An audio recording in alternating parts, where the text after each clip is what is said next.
அடிச்சு கொள்ளுடா, எத்தனை பேரா கொள்ளுவீங்க? அடா டேய், ஏன்னு கூப்பிட்டானா அடிச்சு கொண்டுட்டானா?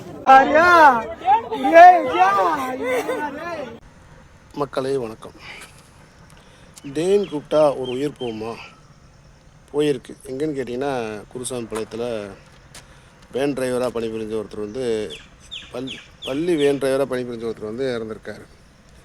என்ன பிரச்சனைன்னு பார்த்தீங்கன்னா, சாலையில் போகும்போது வழி கேட்டு வழி விடலன்னு வந்த ஒரு சின்ன பிரச்சனை. 2 பேருமே டிரைவர். ஒரு டிரைவரோட வழி இன்னொரு டிரைவர் கண்டிப்பாக தெரியும்.